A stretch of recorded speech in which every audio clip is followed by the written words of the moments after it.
अच्छा विचार करो, केवट कितना बुद्धिमान है।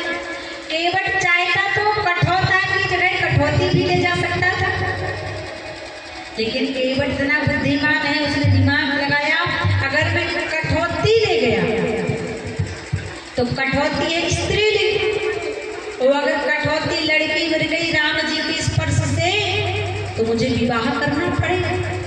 इसलिए काम करता हूँ, कठौता ले जाता हूँ, बनना होगा तो लड़का बन जाएगा, तो दूसरे घाट में दूसरी नाव डाल दूंगा, मेरा तो बिजनेस ही बढ़ जाएगा।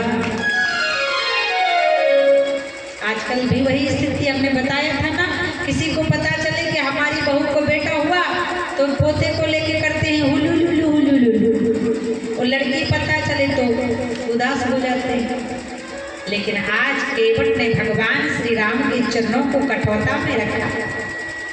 अब राम जी का एक चरण धोया केवट भैया ने, तो धो करके जैसे गंगा के घाट पर रखा, तो गंगा के घाट की जितनी बालू थी तो राम जी के चरणों में लग गई।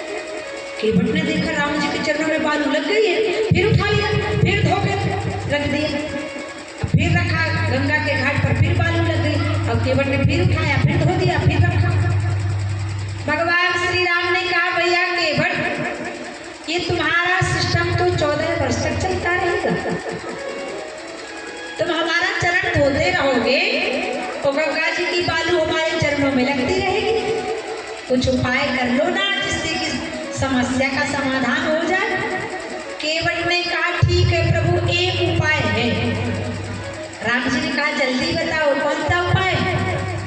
केवट ने कहा हे राघवेंद्र सरकार, बोले जिस चरण को मैं धोता हूँ उसको आप ऊपर कर लेना। भगवान ने कहा बहुत बढ़िया। अरे भक्त केवट, एक पांव से हम गिर नहीं पड़ेंगे। केवट ने कहा सुनो तो सरकार, प्रभु राम जी सुनो तो। बोले जिस चरण को मैं धोता हूँ उसको आप ऊपर कर लेना मेरे राम। तो जब आपको लगता है कि मैं गिरने वाला हूँ तो आप फिर अपने दोनों हाथ मेरे सर पर रख लेना। मानो जबरदस्ती केवट भगवान से आशीर्वाद भी ले रहा है। तब भगवान को बड़ी हंसी आई। इतने मुस्कुराए प्रभु की सुन केवट के बैन, प्रेम लपेटे अटपटे, बहसे करुणा नैन चितय जानकी लखन तन। जानकी जी की ओर देखा भगवान ने, मुस्कुराई। देखो जानकी, आपके पिता राजा जनक ने मुझे इतनी सुंदर कन्या दान कर दी, लेकिन मैंने अपने विवाह में राजा विदेह जनक को दाएं पैर का दाएं अंगूठा बस धोने को दिया था, पूरा पैर भी धोने को नहीं दिया। लेकिन केवट आज दोनों चरण धोएगा, मैं कुछ बोलने वाला नहीं। हे लक्ष्मण, एक पैर तुम्हारा, एक पैर सीता का, लेकिन आज केवट दोनों धोएगा, मैं कुछ बोलने वाला। भगवान ने कहा अब तो पार कर दो भैया केवट, समय हो रहा देखो। केवट कहता है सरकार, पहले आप मेरे पितरों को तो पार कर दो, फिर मैं आपको कर देता हूँ। बेटा होगा तो ऐसा अपने पितरों को पार करा लिया। भगवान ने कहा अब तो पार कर दो। केवट कहने लगा कि जरा देर ठहरो राम। क्या कहता है कि जरा देर ठहरो राम, तमन्ना यही है अभी हमने जी भर के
भगवान ने कहा ठीक है देख लो, सुबह से शाम हो गई, केवट ने पार नहीं किया।